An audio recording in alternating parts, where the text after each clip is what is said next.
Imagine an insect that builds its own armor out of gold, glass, gemstones, even plastic trash. Not just for looks, but for survival. Sounds like science fiction, right? But it's real. Deep beneath the surface of rivers and streams lives a tiny underwater architect that turns ordinary junk into a high-tech survival suit. Meet the Caddisfly Larva, one of nature's most bizarre and brilliant engineers. While we're busy admiring beavers for their dams or ants for their colonies, the Caddisfly Larva is down there quietly building a fortress. And not just any fortress, a mobile, self-made case built entirely out of whatever materials it can find. We're talking grains of sand, bits of wood, snail shells, plant fragments, even flakes of gold or pieces of jewelry if they happen to be nearby. It's like if a hermit crab and an architect had a baby and gave it access to a hardware store. So how does it do it? The larva produces a kind of silk from glands near its mouth. This silk acts as a natural adhesive waterproof, flexible, and incredibly strong. Using this glue, it sticks together the building blocks it finds in its environment to create a protective case that it crawls around in, like a medieval knight wearing custom armor. But here's the twist. Not every caddisfly builds the same kind of case.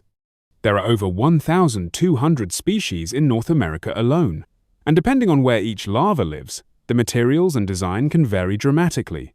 Some build spiral cases with perfectly aligned pebbles. Others form sleek tubes out of leaves or pine needles. In polluted waters, some even resort to using bits of plastic, fabric fibers, or cigarette filters. It's a raw, honest reflection of their surroundings, one that turns pollution into architecture. This case serves three powerful purposes. First, protection. Caddisfly larvae are soft-bodied and vulnerable, but once inside their stone and silk armor, they're far less appealing to predators like fish or aquatic beetles. Second, camouflage. Their case blends in with the stream bed, making them almost invisible to anything that might want to eat them. And third, weight. In fast-flowing water, the added mass of the case helps anchor them down, so they don't get swept away by the current. Now, here's where things get weirdly awesome. Artists have started collaborating with these larvae. In one famous experiment, a French artist named Hubert Duprat placed caddisfly larvae in aquariums filled with gold flakes, sapphires, rubies, and pearls. The larvae, completely unaware of the luxury, did what they always do. They built their cases. The result? Nature-crafted jewelry that looked like something out of an art exhibit. These weren't just bug homes. They were wearable, high-end pieces created instinctively by an insect. But it's not just about art. Scientists love caddisflies because their presence or absence can reveal the health of an ecosystem. They're considered bioindicators. In clean, well-oxygenated water, caddisflies thrive.